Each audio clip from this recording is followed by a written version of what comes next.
A warm welcome from my side on behalf of EuropaNova Germany today at the Amerikahaus, today at the Munich Security Conference. It is a pleasure to host this side event alongside two very renowned experts one is here, Jovan Ratkovic, and Olivia Lazar joins us online. So warm welcome and early good afternoon from Munich and as well on this hybrid stage. Thank you.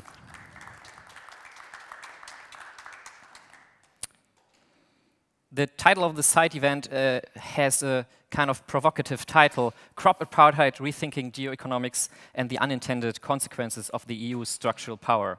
And when von der Leyen took office as the president of the European Commission, she announced that she wants a commission with a geopolitical agenda. In times of the rise of protectionism, and we have a gradual decline of multilateralism and the erosion of this system that was dominating in the past 70 years. And we also at the same time, of course, see a rise in authoritarianism. And we have new phenomena that come on the stage and are increasingly relevant, such as climate change heavily impacting conflict dynamics. This geopolitical ambition of the European Commission also symbolizes kind of that the EU tries to position itself as an active leader and norm shaper on the international level. And the European Green Deal is an embodiment of this, as the European Union also tries to build and create the leverage as well as on its external as well as in its internal policies. And this, of course, then can create several challenges, as we have climate change coming on the agenda, creating a new level of complexity. It is a cross-sectional subject that is not only anymore in the realm of environmental policy and climate policy, but also increasingly debated in security politics, in industrial politics, financial politics, of course, as well as economic policy. So it's really a cross-sectional issue that is becoming more relevant. And so the EU's ambition to act and to be a norm shaper on the international level is, and of course, both geopolitically and normatively, of course, creates enormous challenges and tensions between seemingly competing paradigms, such as probably free trade and decreased carbon footprint, or development and sustainability, climate change and security. I'm delighted to have two renowned experts here with me today on this hybrid stage in the Amerikahaus, and to discuss how actually these paradigms might be able to be reconciled. Here next to me is Jovan Ratkovic. Jovan was an advisor to the President of the Republic of Serbia, as well as to the Defense Minister of Serbia and Montenegro. And he has been very active also in social democratic party politics on the international, European and national level, and is an expert in European and foreign policy, especially with regards to the European neighborhood policy. And online is joining Olivia Lazar. She is a visiting fellow from Carnegie Europe. And her research focuses on the geopolitics of climate, the transition ushered by climate change, and the risks of conflict and fragility associated to climate change and environmental collapse. She has extensive experience working with the United Nations, the European Union, with donor countries as well as NGOs across the world, from Latin America to Sub-Saharan Africa, North Africa, as well as Asia. I'm really pleased and thankful to have you both here with us. And so maybe really to directly start with the topic and the discussion, the first question to Olivia directly. How does actually the European Union envision and conceptualize climate security? And maybe more concretely, how does the European Green Deal, as the overarching policy framework probably, envision the transition towards a decarbonized economy, maybe with regard to external relations? Thank you, Fabian. It's a pleasure to be with you today. I suppose, I'll start by giving a bit of a lay of the land for how the EU envisions its transition. Because in reality, I'd like to take us back to the moment when President von der Leyen first started with her Man on the Moon speech at the beginning of her tenure, where she essentially said that the Green Deal was going to be the main architecture of the new Commission, and that it was a man on the moon moment for Europe. So very much coupling this notion of innovation, taking Europe into a decarbonized economy and a green world, and that it was supposed to be a project for Europeans, by Europeans, and with Europeans. So by already sort of focusing on this, we can understand that Europe has conceptualized the transition as a way to regain geoeconomic power at a moment of massive transformations, not just from a biophysical perspective, meaning climate change and ecological collapse, but also massive transformations in terms of geoeconomics. And this is one of the key challenges of the present Commission and of many European countries to really reconcile, geoeconomic objectives with how do we effectively ensure global security in a climate disrupted world. So with that in mind, I would just like to sort of, give a sense of where we're at already nearly 2 years into the new Commission. With the Green Deal. We know essentially that the European Union is responsible for approximately 7% of global greenhouse gas emissions.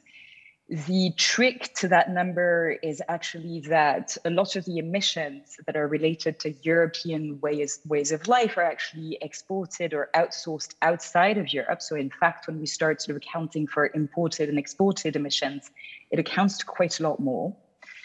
But the European Union has really sort of, tried to ensure that it looks at the transition in a sort of multi-sectorial way and in a multi-layered way, trying to really sort of rely on nationally determined contributions, trying to guide, where investments should go forward, trying to also very much, set in place some objectives by 2030 and by 2050. So we are one of the only continents which has a legally binding climate law, which enforces essentially all European countries to reach climate net zero neutrality by 2050. And this is, a sign essentially of democratic resilience. The problem is that for a lot of countries, we still don't quite know exactly how it's going to happen. But the European Union has also started to work specifically last year on the Fit for 55 package, which is a series of different, 13 different sort of policy packages that aim to guide transformations from the industrial sector to the construction sector to the mobility sector to really guide transformations up to 2030, whereby we are also legally bound to reduce by at least 55% greenhouse gas emissions coming from European territories. So all of this is essentially, we have the targets. Thankfully, the European Union has also embedded in its budgets some elements where, parts of European finance goes directly to green transition projects inside of Europe.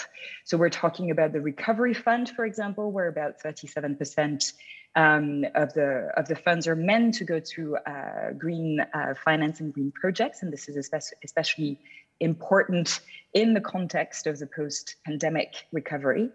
And we also have more generally about 30% of the multi-annual financial framework that is supposed to go to green projects. And that includes also development aid. And that's the part where I'll be touching in a minute on the climate security aspect, because it very much relates to the foreign policy, one. So the place where we are today is mostly a set of transformations that try to ensure that European economies prepare themselves internally with processes, with budgets, with industrial and sectoral guidance to try and change the way in which Europe will be functioning in a climate disrupted world, mitigating greenhouse gas emissions, and that will come later, adapting to climate disruptions as well. Now, the foreign policy part has been lagging behind in the Green Deal. And that has a number of implications because it means essentially that we've been understanding essentially European transitions as a way to regain competitiveness. And some of the instruments, most notably the Carbon Border Adjustment Mechanism, which aims to impose tariffs on goods imported from outside of Europe that are heavy in terms of carbon dioxide output, are perceived by countries in Africa, in the Middle East, in Russia, as being a sort of economic tool that works at the disadvantage of a global transition and therefore favors European productivism and industrial sectors at the expense of others outside. Another notable example would be also the deforestation package, which, if I refer back to the title today, is important for countries such as Indonesia, Malaysia, and all countries in the Amazon and Congo basins, which rely heavily on deforestation for their own economic competitiveness. And the EU is essentially trying to transform the way in which it imports so as to ensure that it doesn't import deforestation with its consumed products. A lot of what we're seeing in terms of foreign policy is essentially at the moment, trying to navigate a very tense line between transforming the Brussels effect, trying to use, the capacity of the European Union to integrate standards and therefore influence the way in which the global economic framework functions, going towards the transition, but at the same time doing it in a way that some countries perceive have not been, particularly strong in terms of offering positive incentives, subsidies, aid, partnerships that really sort of help to usher a transition which is a lot more convincing, inclusive, that does not put at stake the political economic stability of countries outside of the European Union, and really sort of, uplifts, uses the transition as a way to transform the global economy, re-level the sort of playing field, and ensure a global sort of, climate security. And on this part, and we can come back on the sort of economic architecture in the Q&A question, but I want to touch on your question, Fabian, about climate security, because it is the part of the European Union where there is an outlook on foreign policy related to climate change, but it is quite reactive, unfortunately. It is essentially sort of, looking at the way in which climate disruptions are going to change political establishments, political and economic systems abroad, and how it may potentially lead to conflict, violence, social and political destabilizations, potentially as well new types of migration flows. And therefore, the European Union has been sort of working for the past 10 years on developing a set of policy packages that help itself deal with climate disruptions from a process perspective, an institutional perspective. But in the field, we're still very much lagging behind in terms of how it translates to specific actions. The EU hasn't quite caught up to how it needs to change its full set of foreign policy aspects to help countries that are more fragile, that are in greater economic need regarding climate finance to go towards the transition, and to help attenuate some of the climate disruptions and potentially reverse them in countries that are more climate vulnerable.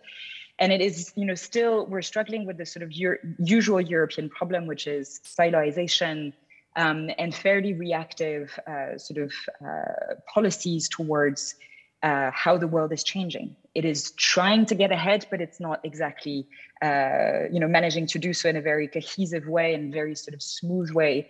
We're going to see what happens with the Global Gateway, which is in current development. And this week we've seen, some new elements of that being fleshed out with the EU and AU summit. But there's still a lot of touch and go in terms of how the EU thinks beyond its own borders as to how to position itself in a world which is geopolitically unstable, but also climate disrupted, to really contribute to the transition, climate adaptation, and geopolitical stabilization. I'll stop there for now. Thank you so much, Olivia. That was very insightful, I think, especially pointing to the emissions that the European Union is importing inside its borders, which are consumption-based emissions, with regards to those emissions that we decrease inside the European Union, of course, because we foster a sustainable development inside our own borders, although this might have different impacts, of course, outside our borders. And I think at this point it would be super interesting to hear you, Jovan, because you have an extensive experience in the EU's neighborhood policies regarding the East as well as the Southern neighborhood. And so I think it would be very interesting, how does the European Union actually integrate and foster a protection of the climate and sustainability inside its external policies towards these neighborhoods? So how does the European Union actually makes use of this Brussels effect? Does it do so actually? Well, European Union has been now more and more recognizing its awareness of the cost of economic liberalization when it comes to protection of environment and, of course, success of fighting climate change. And it has integrated a lot of measures and a lot of efforts in its programs when it comes, first of all, to Western Balkans, where countries have perspective of European Union membership, at least officially. We know that this process is going very, very slow, but also towards two neighborhoods, one which is Eastern neighborhood, including countries like Ukraine, Moldova, Georgia, Armenia, Azerbaijan, Belarus, and then, of course, countries in the southern neighborhood, which includes 10 countries of North Africa and Middle East. And of course, you know, we have one planet for all of us. And of course, our environment is not divided by borders.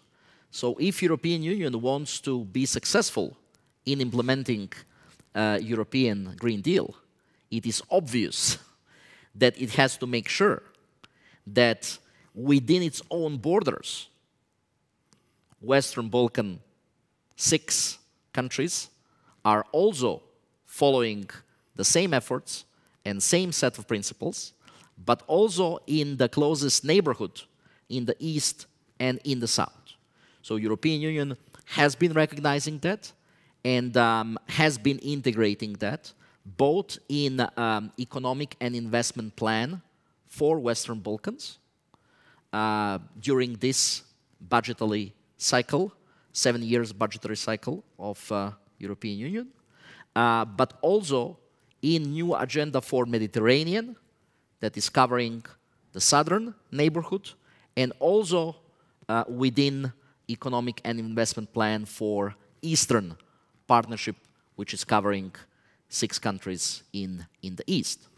Of course, the reason behind this EU action is not only reality of protection of environment and fighting climate change. Olivia already mentioned also the issue of migration flows from the countries that are definitely going to suffer the most out of climate change. And I would say that the third element is purely geopolitical. We do have rising influence of external forces. Just look at the news last couple of weeks or months, you know. Not only Russia, but also China, Gulf countries, even Turkey and US in European Union neighborhood, but also in the Western Balkans that is supposed to be integral part of European Union one day. So in a way, this acknowledgement of these geopolitical realities also forced European Union to start giving grants instead of loans, and to start really investing considerable amount of money in helping countries in the neighborhood to basically transition to a more sustainable, more green economies, and also to be able to be more resilient towards climate change. Thank you so much.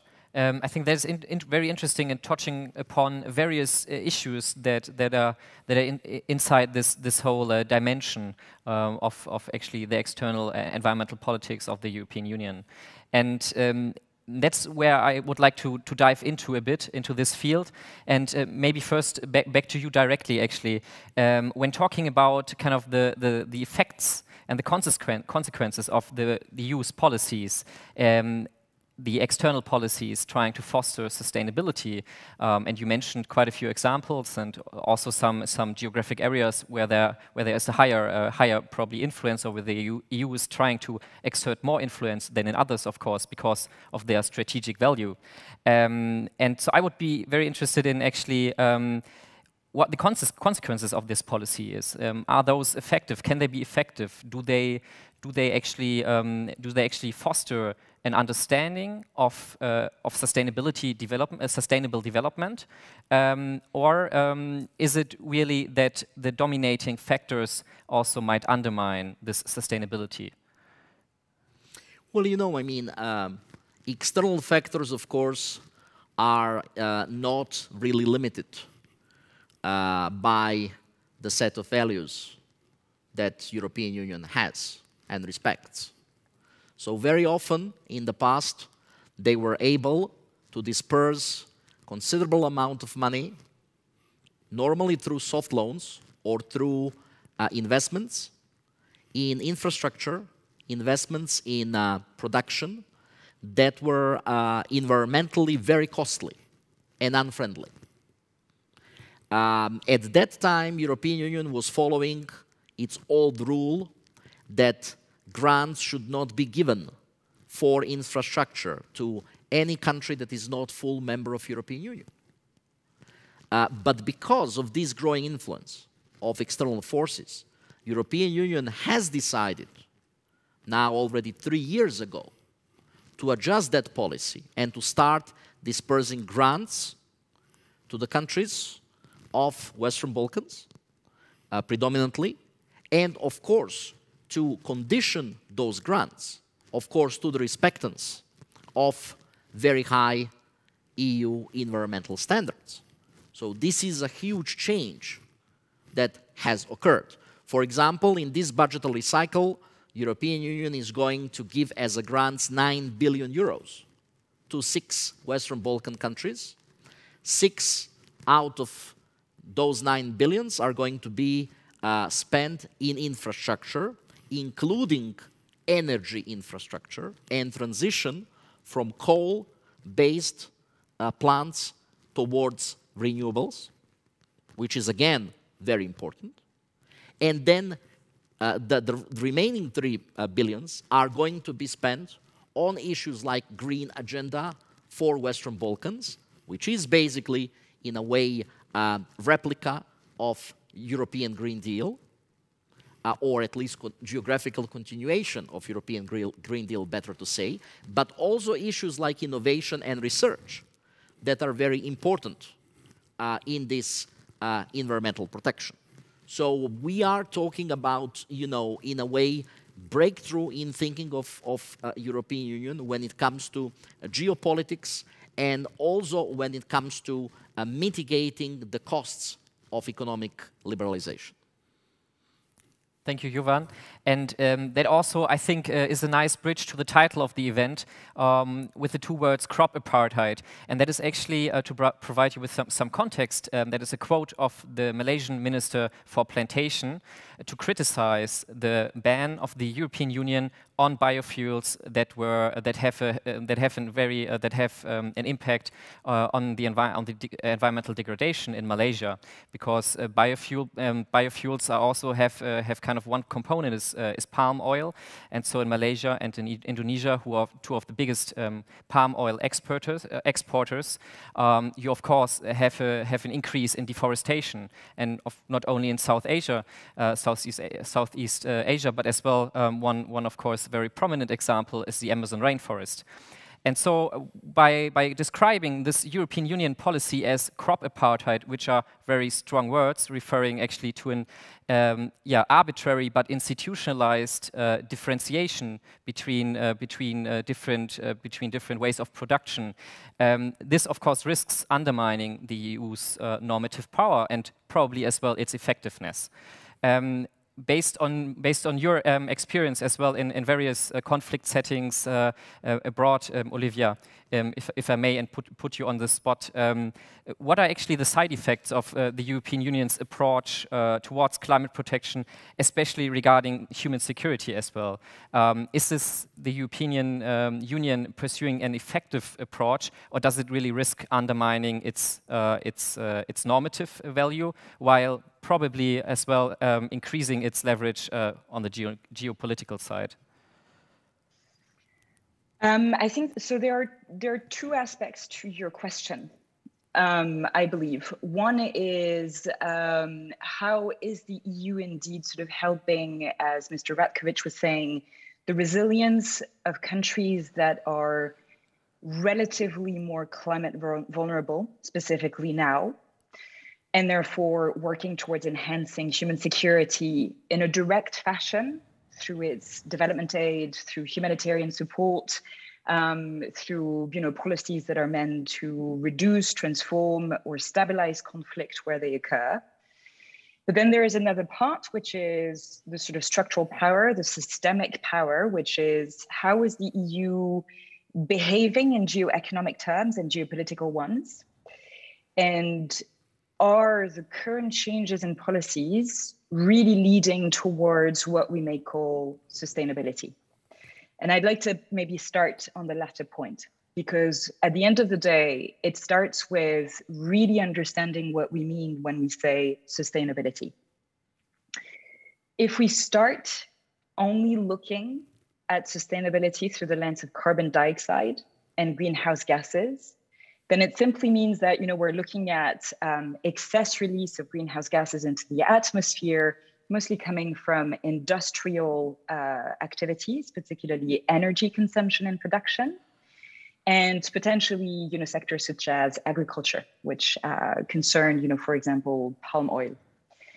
And we forget essentially that the global climate regime is in existence because of very complex gas exchanges, but also very complex exchanges between the atmosphere and terrestrial and marine ecosystems. So if we start sort of wreaking havoc on those ecosystems through monocultures, for example, of the type of palm oil, or through mining, for example, for critical materials necessary to the decarbonization transition and the digital transition, or through overfishing and essentially overconsumption of what we call natural capital, then we not only contribute to global climate disruption and feed the climate crisis, but we also contribute to the biodiversity collapse, to issues around water scarcity, lessening of soil productivity, et cetera, et cetera. So we really need to start sort of looking, and I think that the EU has made some progress in the last 3 to 4 years, to their credit, in looking at sustainability through a bit more of a systemic fashion, looking at biophysics and biology in general, and those exchanges essentially between ecosystems, ecological integrity, and the stability of the global climate regime, and trying to find ways essentially to go through the transition in a way that addresses those issues in an integrated way. But it's very complicated in the context of a global economic framework, which essentially systematizes extractivism of different kinds, let it be for fossils, for minerals, for other types of natural resources, that favors essentially economic growth and therefore exponential waste over the years and decades, and that favors essentially an expansion of human societies and human sort of territorial presence throughout the globe at the expense of those ecosystems that we need to preserve. So if you look, for example, at this notion of crop apartheid, you need to look at it from different perspectives. From a purely macroeconomic perspective, it makes sense because it is about trying to sort of make sure that palm oil, the industry, is transformed because it has a very large carbon footprint and a very large ecological destruction footprint, So the EU is trying to use indeed the Brussels effect to try and shift towards a different type of production, which is good as long as it does pursue essentially a complexification of agricultural systems. So it's not about changing palm oil for some other type of monoculture. It is about sort of trying to work, and it should be about trying to work with Indonesia and Malaysia, for example, to see how we reconstruct food systems and agroecological systems that those two countries can build economic stability out of.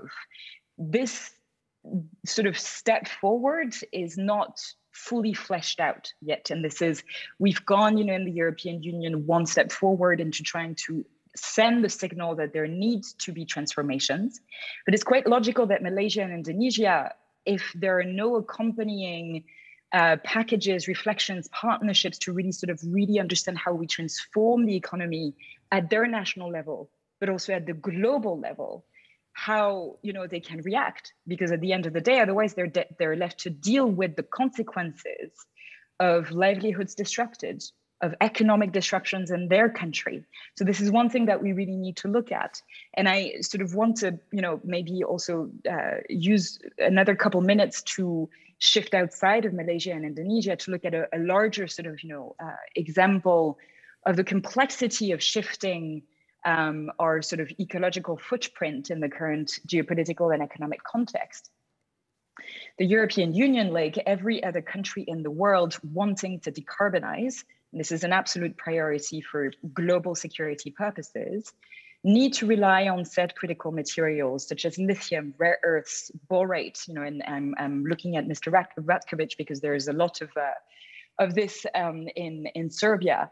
All of those materials come from mining ventures, which have a tremendously bad ecological footprint in terms of pollution, in terms of water scarcification, and therefore in terms of human security, if you look at all the type of issues that people in the vicinity of those mines might be facing. But at the same time, this is like, there is this notion, this very real need on the part of the European Union to maintain some political, social, and economic stability at home, whilst going to look for those materials either inside the European Union, which is complicated because there are a lot of demonstrations against, trying to start those mines at home and in the neighborhood, such as countries in Serbia. And so that means essentially that we're going to go and look for materials elsewhere in countries that have less environmental, social, and governance standards in place, that have less of an established and effective rule of law system. And a lot of those countries concerned are actually conflict and fragile zones. We're talking about the countries essentially located in between the tropics, above and under, which often sort of, are characterized by a lot of social tensions, a lot of social mobilization, but also a lot of corruption and predatory behavior on the part of elites, trying to gain access to those resources. And not only that, those materials are actually located and concentrated in terrestrial ecosystems, the Amazon basin, the Congo basin. So we are facing essentially, we're entering an era of geopolitics and geoeconomics, which is essentially a sort of the era of what I call the wicked solution. We absolutely need to decarbonize. But in order to decarbonize very advanced economies that have very high levels of consumption and productivism, we need to go and recouple our economies with material intensive behavior through mining in countries and in environments that are still somewhat functional, which we need to maintain in order to preserve the stability of the global climate regime and its ability to adapt to climate change. And at the same time, it creates essentially, a lot of different global geopolitical competition routes. So the part that I'm trying to point to is there is a lot of very good intentions on the part of the European Union, very proactive policies, as Mr. Ratkovic was saying, in trying to think through the pathways towards mitigation and adaptation and the processes that may help to do a somewhat inclusive transition in Europe and in the neighborhood.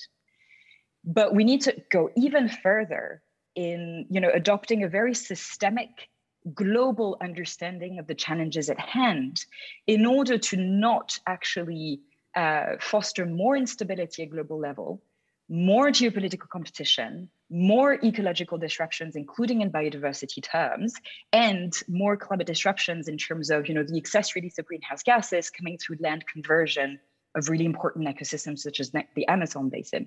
So we're facing a lot of very, very strong tensions, which are difficult to reconcile. The EU is trying to do its best, but it is also still very much sort of kept constrained essentially through its institutional makeup and the sort of the difficulty at times to draw linkages between different challenges together and therefore integrated strategies and solution pathways. Thank you, Olivia. That was very interesting, pointing to the various forces that are at play actually when the EU is trying to green its external policies and make use of its regulatory power actually abroad as well, which is pointing, of course, to the so-called Brussels effect once again.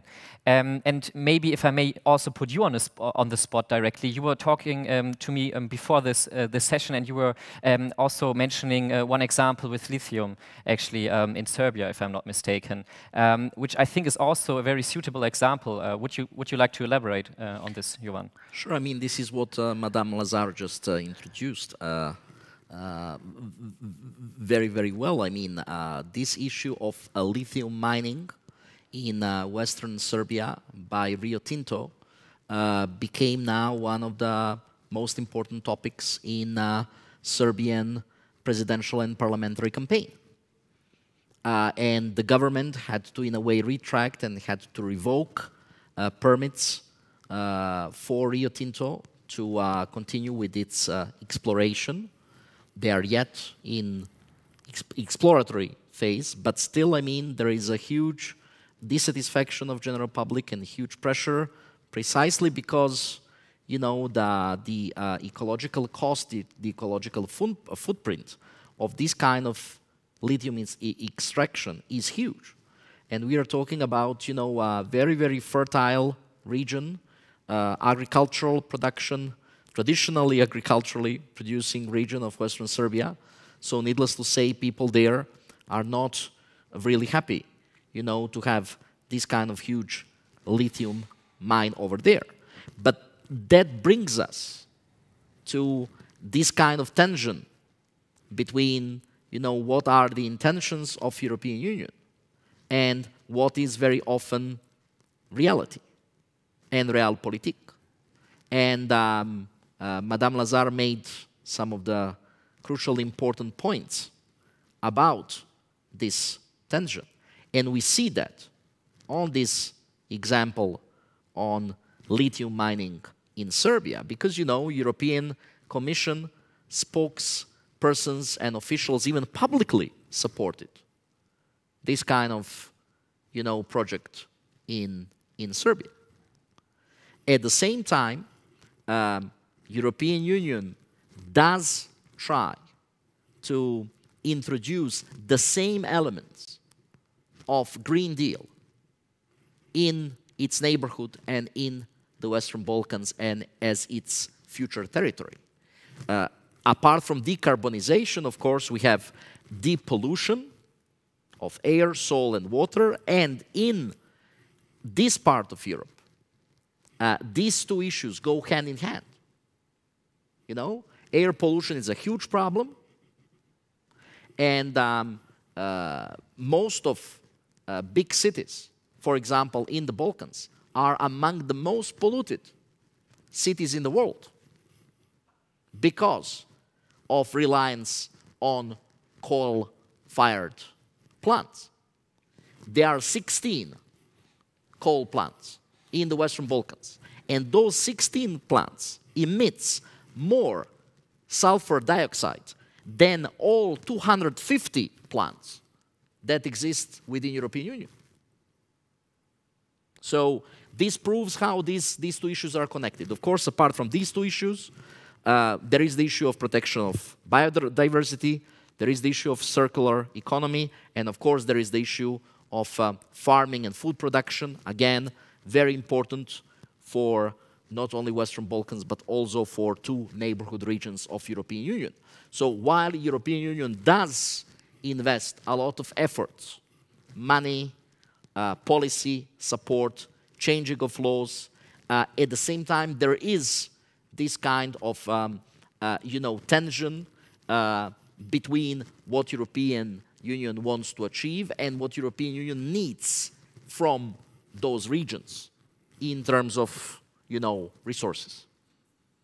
Thank you so much. I think there was a very vivid example of how these forces interact and interplay and what kind of effects they cause, which are multiple and of course not one-sided, but you have various dimensions to this whole issue, and as well to the external dimension of the European Green Deal. You have a geopolitical component, you have a geoeconomic component, of course, and then of course you have the very strong component, which is of course the green in it, the environmental part and the sustainability part, and of course all those interact and create different fields of tension.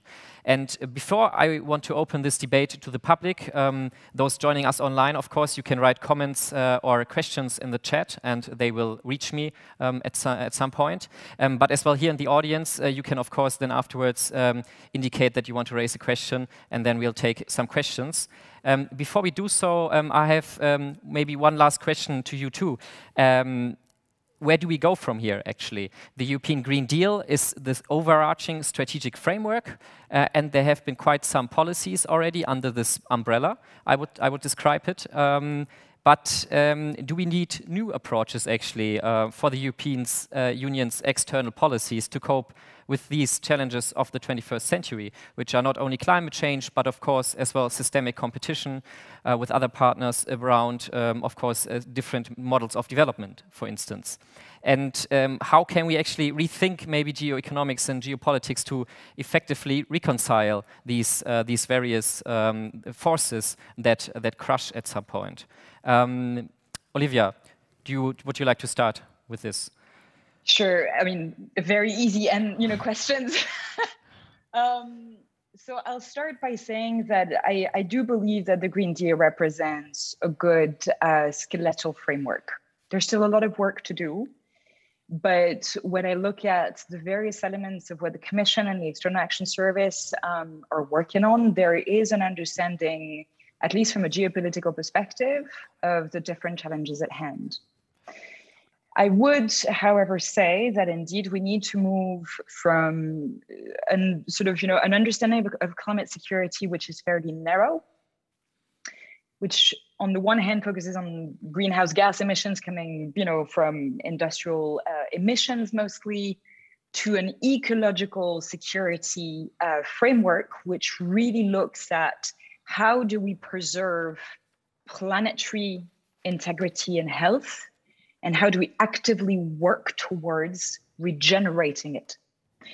So we need to be thinking in terms of how do we shift over time from overly extractive economic frameworks to economic frameworks that contribute to regenerative cycles of nature, that do not just, understand nature-based solutions as let's do a bit of afforestation here, a bit of reforestation here. It's really sort of rethinking how we understand the equilibriums, how we account for them, how we create equilibriums between human socio-economic systems and natural systems everywhere around the world, within the European Union, but also very much outside of it, because essentially what the European Union is, through the Brussels effect, is one, obviously a single market with a lot of economic power, but a single market which is extremely dependent on other parts of the world.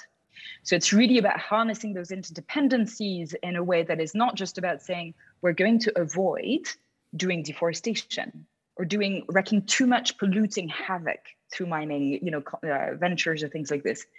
But how do we effectively turn our interdependencies to create new types of partnerships, new types of policy dialogues, new types of engagements that allow the European Union to rethink how we do global economic exchanges with the partners that need profound support at the moment. And to my mind, I'm going to use the word low-hanging fruit, even though technically it's not an easy one. But the European Union certainly does need to focus a lot of its attention on the countries essentially that are concerned by the growing geopolitical and geoeconomic competition, the countries that are highly concerned by the growing demand for the critical materials that are needed for the digital and renewable transition. So as I was saying, we're looking at Latin American, African, and Indo-Pacific countries, and very much indeed sort of looking at how to do economic partnerships that do not just do business as usual, meaning development on the basis of very strong infrastructure development that are actually going to plunder nature, fragment ecological integrity and territorial integrity, that are usually going to weaken socioeconomic fabrics for the benefit of macroeconomic growth that tends to not trickle down. And we know this now. And this is one of the things that we really need to rethink, how to redesign development pathways that are culturally, locally, territorially, ecologically appropriate, and that are designed for socioeconomic resilience, because this is what is needed in a climate disrupted world. And I'm not talking about something that is easy. It is about harnessing, however, the power of the European Union for research, innovation, and policy influence, essentially, or policy harnessing of interdependencies and geoeconomic interdependencies. There is also the possibility, since the European Union has one of the most developed policy framework in terms of climate security for the moment, to really sort of use that framework as the sort of starting point through which to rethink security, right? Not as a way, for example, to prevent or manage migration flows that are coming and that will be growing, but really to try and see, okay, so how do we depart from ecosystems-based approaches, for example, in Africa, Latin America, and in the Indo-Pacific, in order to rethink the way in which we think of human security, particularly in countries whose rural hinterlands are growing more and more fragile, leading to more urbanization, leading to more crime, leading to more vulnerability. We know already that there is a very, very strong pattern in conflict and fragile zones where vulnerability and marginalizations are two strong elements of ability of elites in the economic and political circles to mobilize grievances. And essentially, this is part of a business model, right? And this is what we absolutely need to avoid. Climate disruptions are going to grow over time, and we need to preempt the growing needs in terms of human security and understand how to rebuild approaches, redesign approaches that are, again, pursuing objectives in ecological terms, social terms, economic empowerment, and do economic growth that is actually leading towards this social resilience. And so obviously that means, back home, and this is the part where we need a lot more research, we need to start thinking very actively within the European Union how to do economic trajectories that do not incentivize predation and extraction outside of European borders. And it comes back to my very, very first point. We can legitimately say today, we're only responsible for 7% of global greenhouse gas emissions, because we account for the emissions within our territory. But once we start being fully honest and looking at imported greenhouse gas emissions and exported greenhouse gas emissions, then the picture gets a lot more complex. So looking into that complexity and understanding essentially how it questions the way in which we do consumerism and productivism at home on the long term is a very necessary step towards ensuring global climate security or global planetary security, essentially, for Europeans, as well as for everybody else in the world, essentially. Thank you, Olivia. And I think that points really not to only developing different policies, but actually going a step further and building a new fundament, and then rethink actually geoeconomics as well as geopolitics and the external relations of the European Union in a way that has a different approach, based more on an understanding of nature and ecosystems rather than of kind of rationality with regards to other objectives in the policy area. Jovan, what do you think of this, and what are your ideas? Well, maybe I would try to complement what Olivia just said. First of all, I think that coming back to the first question of our panel, how to try to reconcile economic liberalization and trade liberalization versus environmental protection and successful fighting and combating climate change. I think that first of all we should be honest about what are the benefits and what are the costs of that trade liberalization. And then of course to try to mitigate the costs and of course emphasize the benefits. The costs we already mentioned during this discussion, One of the biggest costs is relocation of emission-intensive productions outside of European Union.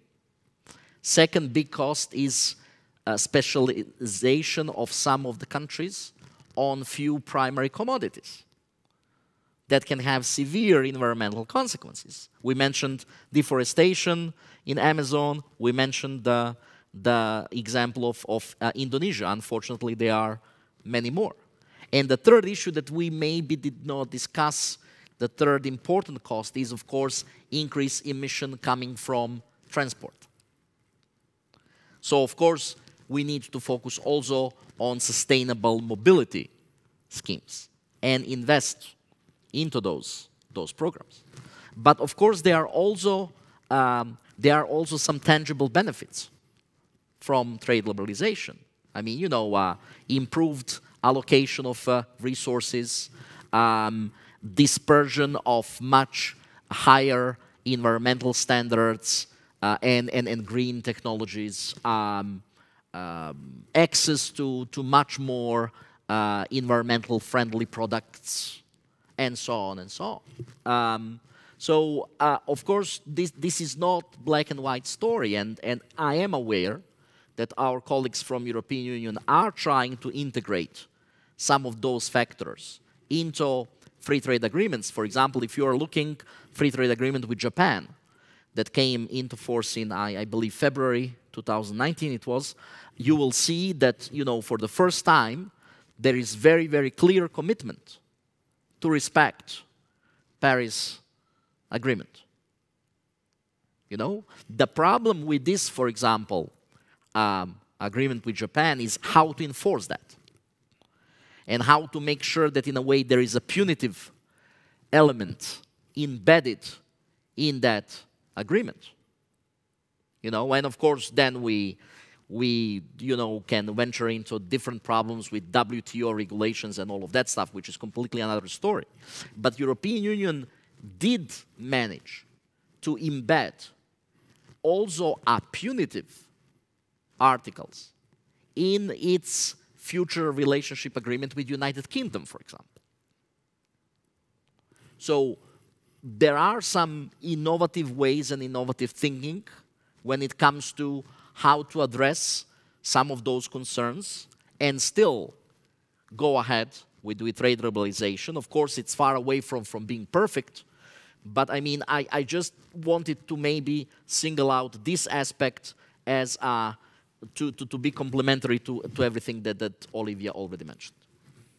No, that is very interesting. I think especially pointing at the trade policy of the European Union, because of course you also had regarding the Amazon rainforest and its deforestation. There's of course also this very prominent example of the free trade agreement between the European Union and Mercosur, which was then somehow stalled until today because of critiques of various European member states, such as France and of course Austria, for instance, where it is also again not quite sure what the motivating forces behind these the criticism of this free trade agreement are. Is it really a protection of environmental norms, or is it also protection of domestic markets and in this way a protectionist measure?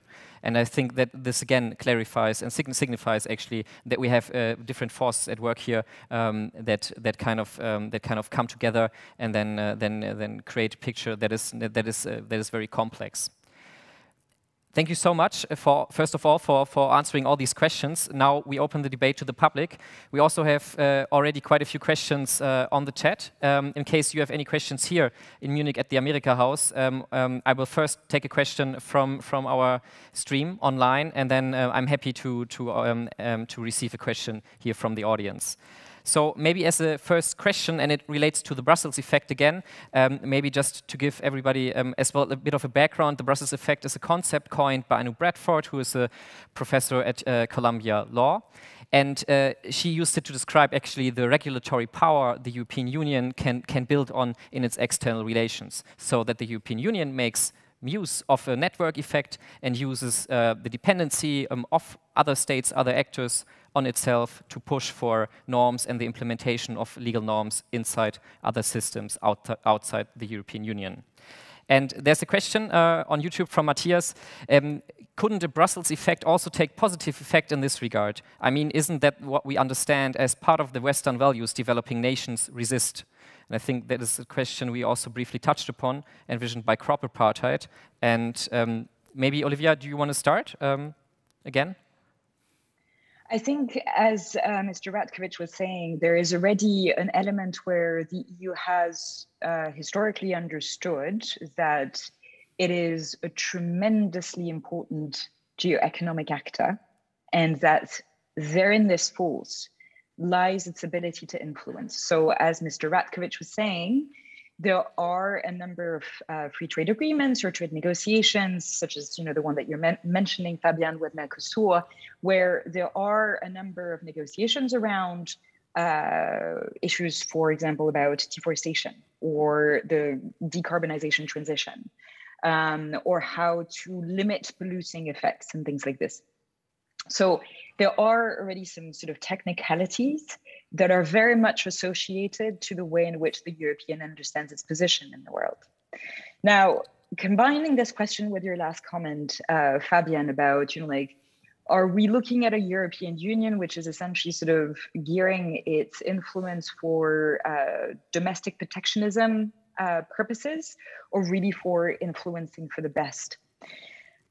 I do believe, and we'll have to see how it develops over time, but I personally, in my humble opinion, do not necessarily mind the protectionist aspect, because the protectionist aspect is also related to how do we plan in a way that protects consumers, producers at a time of very high uncertainty, very complex geopolitical constellation, a lot of changes that producers and consumers have never had to integrate before in such a heavy way regarding ecological concerns or climate concerns, et cetera, et cetera.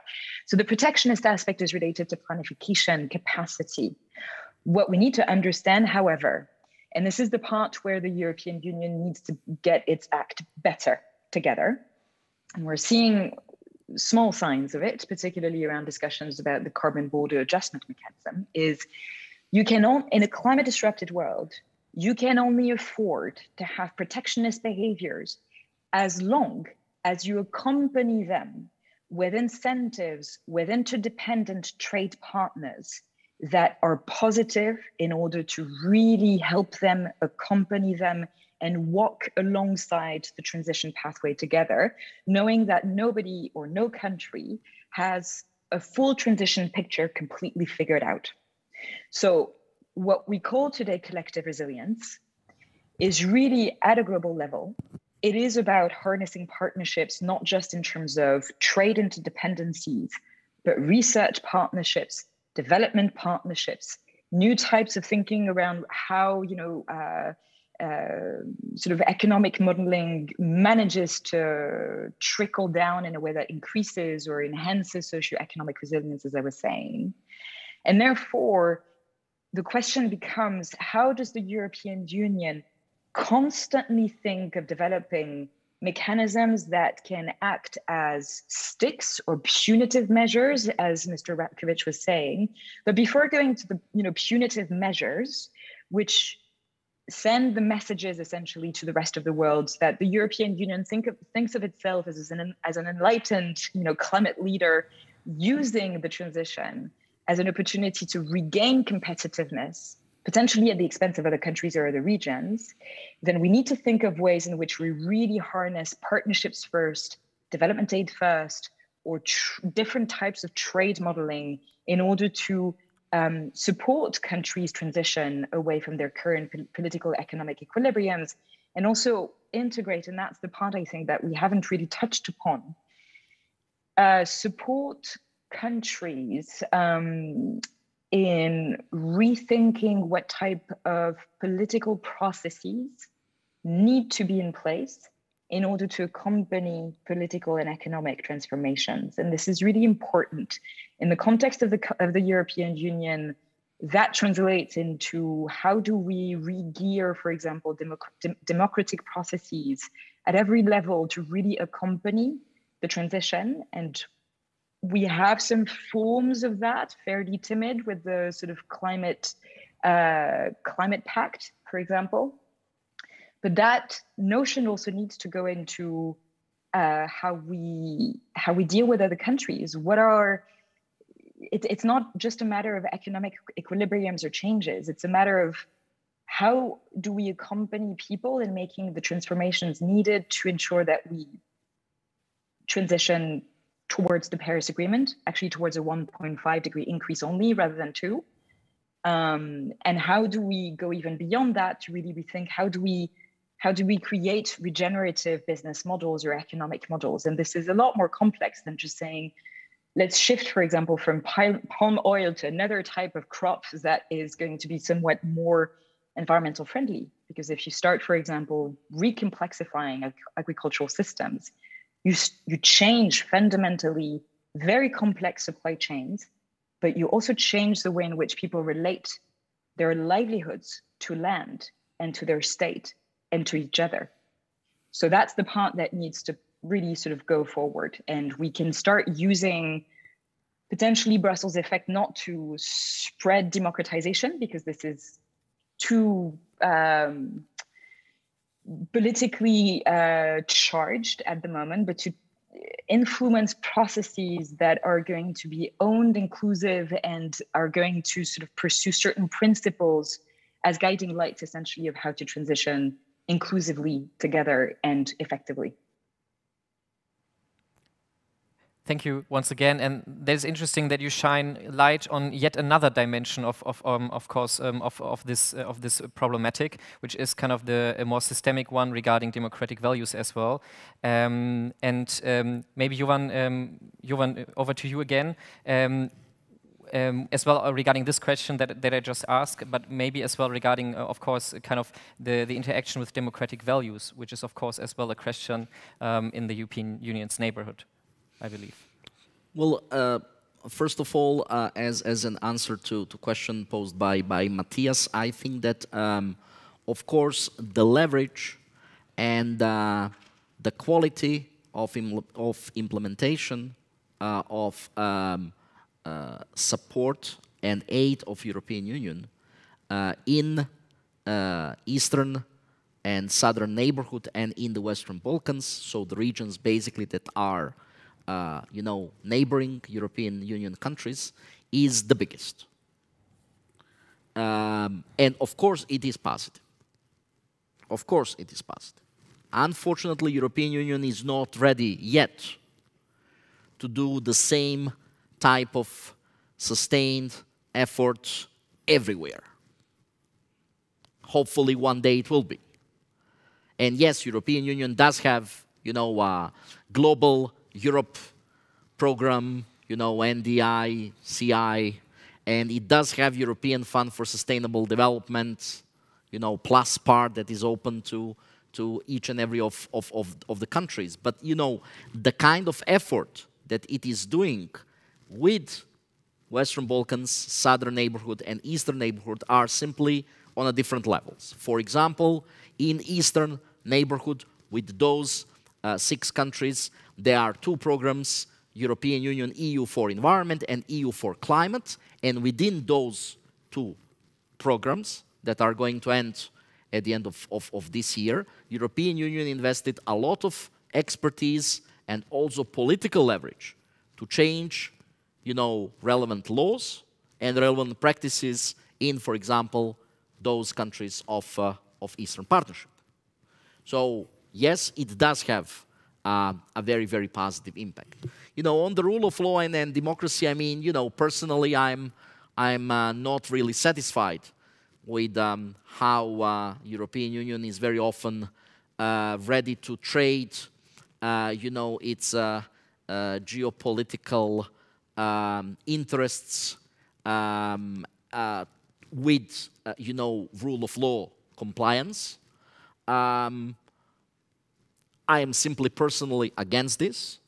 And, you know, for example, in the Western Balkans, European Union has been accused for past 10 years of having so-called stabilitocracy, you know, policy, which basically puts stability above everything else, including above respectance of democratic values and rule of law. What is happening after some time is that you end up neither with stability nor with rule of law. So again, I mean, I'm not a fan of that kind of policy, and I see some changes. I expect a lot from new German government also within European Union in that respect.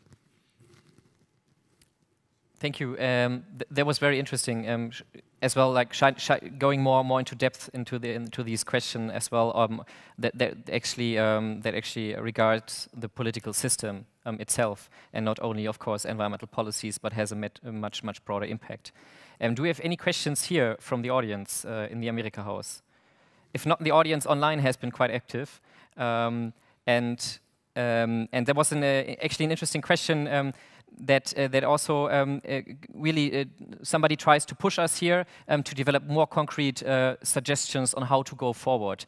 So how should the EU move forward in relations with economies in South America or Africa? Most seem to agree that past trade deals have proved inadequate, and we were talking about this already before a bit. So how can you actually green trade? How can you green free trade agreements, or what are measures in trade policy that you can use, or that you can probably improve, that the European Union is already using to push towards sustainability and really greening the trade relations to actually decrease the amount of consumption-based emissions that are imported inside the European Union? Olivia, would you like to start once again? It's a very complex technical question, so I'll give the caveat that I'm not a trade nor a legal expert, and we would benefit from that kind of light shining in our conversation. From a purely, let's say from a purely ecological perspective, and I want to focus on that first. We know that if we take the example of the agricultural commodities, anything related to monocultures and single product comparative advantages is disastrous for the environment. We're seeing it with palm oil, we're seeing it with soy, we're seeing it with meat, with the things, you know, as simply as avocados as well. When there is an incentive to essentially use certain favorable climatic conditions in certain regions to, you know, favor import of products that favor monocultures or land conversion, this is really, really bad. And so that means that from an ecological perspective, and we have a lot of indicators and a lot of research around food system transformation that demonstrate that working with regenerative practices, such as ecological design, that recreate what we call water retention landscapes, which then favor agroecological food production systems that are therefore a mix of different crops, trees and crops together, favoring essentially the coming back of insect and animal and vegetal biodiversity in sequence, helps to essentially rebuild ecological integrity with relative measures of success over the short term and long term. Some areas are so degraded that they need really long-term planification in order to regain a certain level of ecological integrity, to bring back water tables, and therefore to be sort of really productive. So if you think about it in those terms, you can actually apply it to a lot of different things regarding how we function from a global economic perspective. The whole concept of trade liberalization, as Mr. Ratkovich was mentioning, is based on a number of different factors, including one, comparative economic advantage, two, sort of relying on certain services and goods and commodities to prop up essentially your economic growth and your balance of trade, and therefore to streamline certain key supply chains that employ, a number of people, that hopefully over time lead to trade diversification. But it starts a lot with trying to build upon those comparative advantages. So the countries that are at the center of the global economic system are those that are still quite, they're not diversified enough in economic terms. So what a country like the European Union needs to try and do is really look, and it's a complex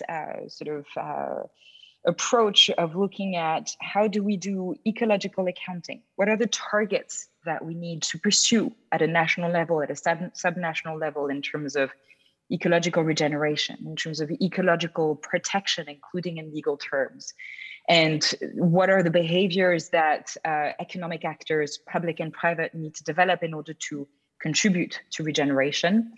How can we incentivize this? How can we make room within our markets and our trade exchanges for more complex supply chains that do not essentially incentivize uniform or monoculture type of economic exchanges? And therefore, it goes beyond sort of looking at how countries are really building upon their comparative advantages.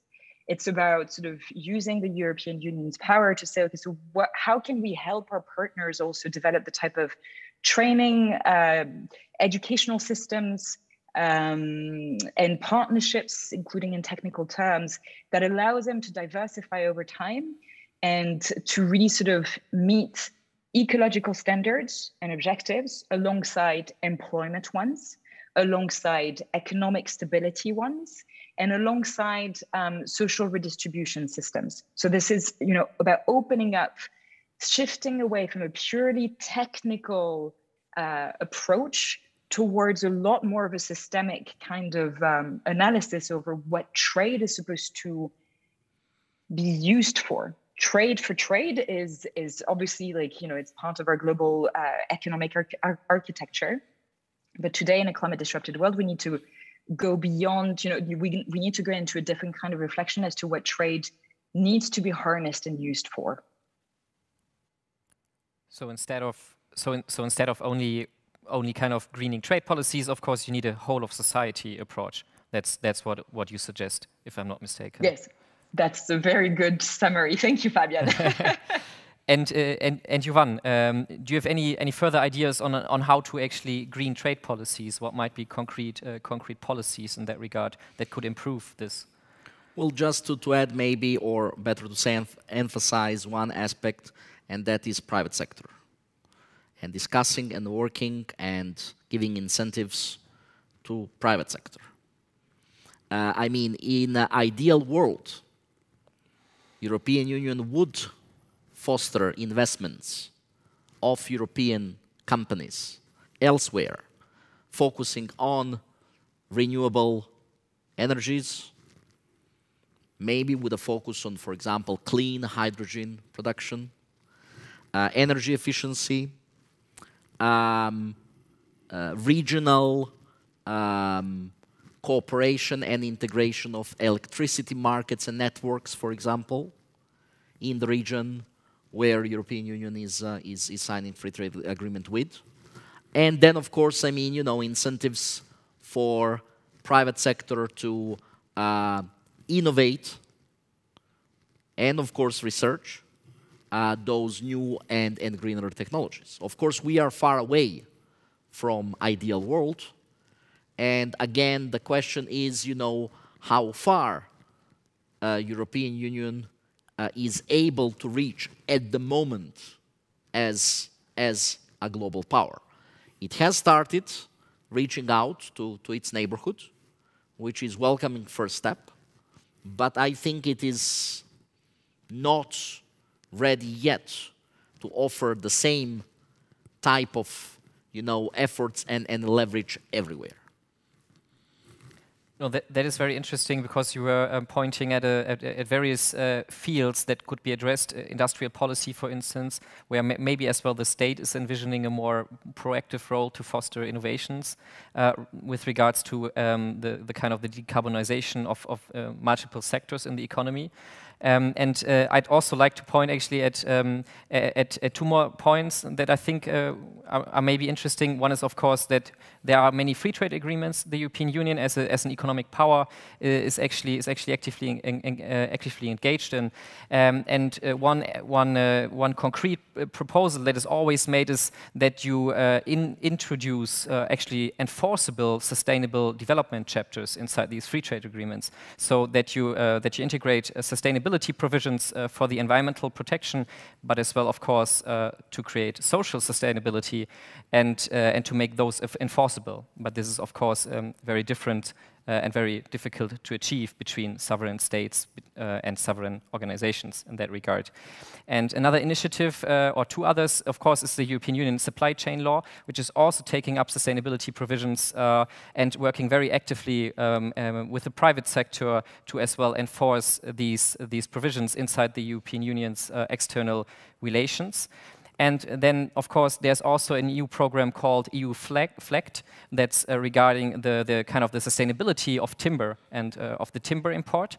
And those are bilateral agreements. Of course, they are until now on a very small scale, I would say, but they might have a high potential in the future. But so there are various approaches that the European Union is also already undertaking when it comes back to the questions, what can be concretely done? Of course, there is room to kind of push forward for more sustainability inside these provisions, and actually to probably as well scale up those approaches. Well, I would maybe just add that, you know, United Nations, for example, in that area, has gone, I would say, a couple of steps ahead. And they do have a special investment promotion scheme for the companies that would like to invest in sustainable projects in less developed countries and regions. And the headquarters of that initiative are in Helsinki, so within European Union. And I think that it is not often that I would say this, but I think that in that respect, European Union could learn one or two things from that United Nations initiative. That is very interesting, actually, because it builds a bridge to a next question I got here, which is which international framework, or if I may extend this question, which forum maybe as well would be suitable for the European Union to join in order to increase efforts towards a more global approach to issues discussed? Which is, of course, a very broad question, and there are already existing many frameworks in that regard. Is there maybe one that where the European Union should prioritize on increasing its leverage? So I was going to say that indeed, like, it's not going to be one specific institution, and we've already heard, I think it was even this week for that matter, Frans Timmermans, who was saying that, you know, the European Union is part of the collective efforts to rethink, for example, reforms within the WTO, the WHO. And I think that indeed sort of looking at the World Trade Organization is really a priority. There's been a number of efforts on the part of European member states over the last 5 years, particularly to look at issues around climate security in the Security Council, but that's been fairly unsuccessful, unfortunately, for reasons that go beyond the influence of those said member states. But I think, so one of the things that I find very interesting within the UN system is the panel on resource use, which is composed of a number of different experts and researchers looking into what are the real problems behind the climate crisis. Technically, if we really look at the systemic nature of the climate crisis, we see that this very crisis is actually a symptom of a larger set of ecological, breakages, including around biodiversity, pollution, plastic, et cetera. So what are the steps that we need to be really thinking about in terms of economic reform in various, parts of the world with differentiated responsibility? What are the type of circular economies that we need? How are they bioregionally, integrated and developed? What are indeed, the type of development pathways that we need? And therefore, there is a lot of reflection that need to have more in terms of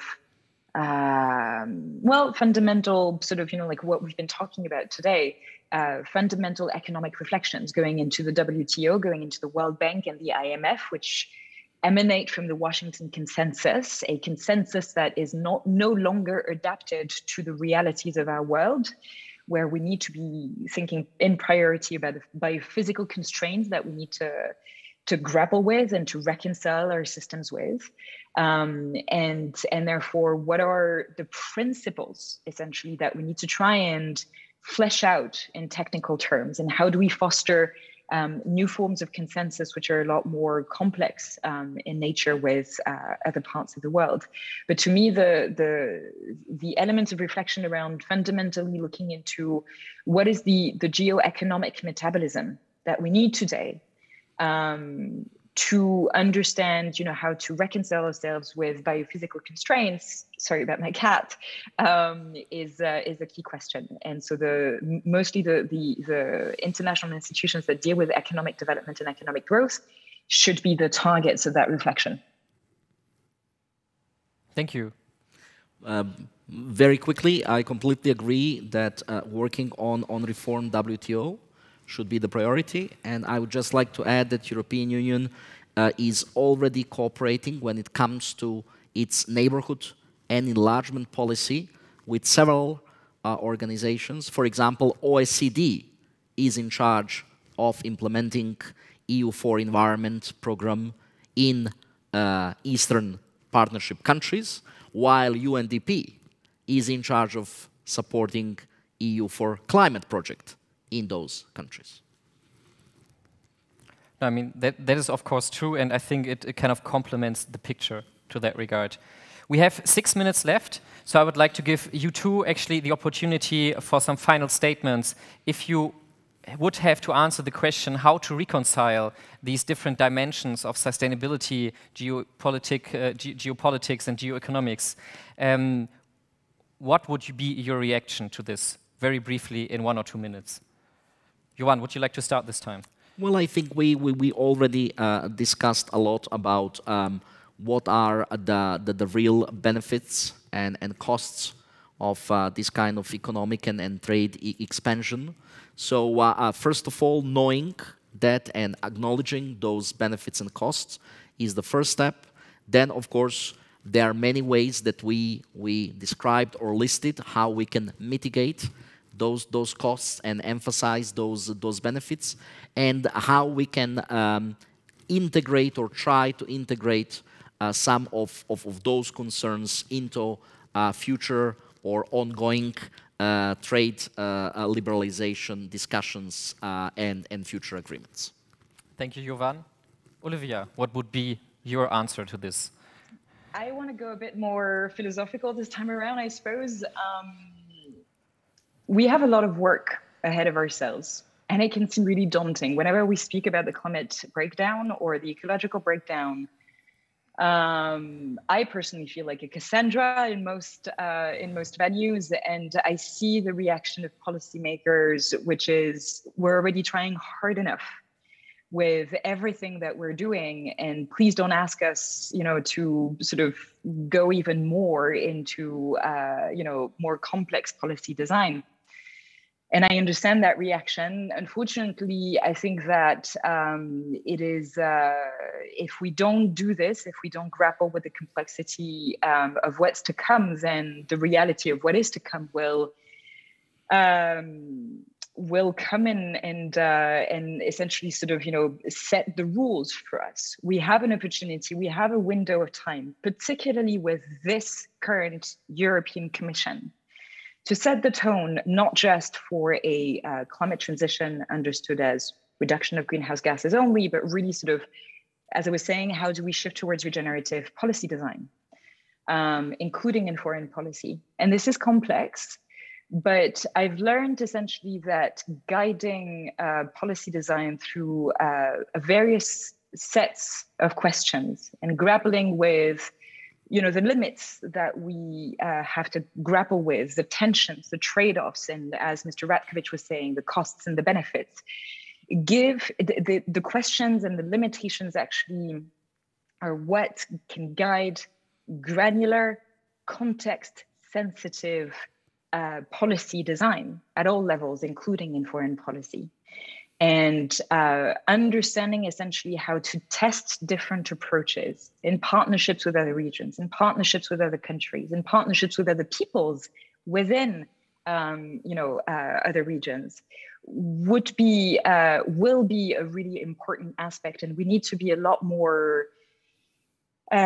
less risk averse, a lot more experimental, a lot more systemic in how we look at the challenges ahead, and therefore brave and courageous in how we envision how policy design needs to be made. It's not, I've had many questions in recent discussions about, what needs to be prioritized all the time. Is it geopolitics? Is it the crisis in Ukraine, or is it the climate crisis? We live in a world where we need to hold different complex objectives at the same time and work at various levels and very granular levels or fashion. So I think I want to focus on the mindset aspect. We should not recoil at the idea of complexity. We should trust that we've come to a level of policy design in our sort of historical and political construction where we can and should be able to handle complexity and therefore design strong, context-sensitive and humane policies that will meet the challenges of our time. Thank you so much. Thank you so much to you too. It was very, very interesting talking to you on this topic and to really rethink how geoeconomics and the EU's external power and forces can be actually reconciled to match different objectives such as economic liberalization on the one side, but as well, of course, sustainability on the other side, for instance.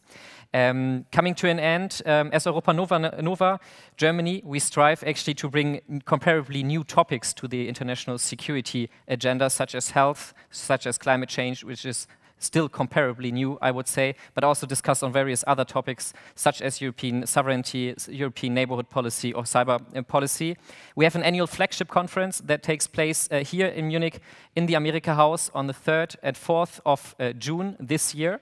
Also, as we are the Young Security Conference, what we do, if you are a student, if you're a young professional, have a look out on our website, because we have a young fellowship program where you can also become part of EuropaNova and become part of course, of our annual conference here in Munich. And last but certainly not least, I would like to thank, of course, all our partners for putting this together, the Munich Security Conference, as well as the Amerikahaus, who provides the venue and the technical support, as well as, of course, our partners all having assisted us in organizing this panel, the Friedrich-Naumann-Stiftung, as well as, of course, by France.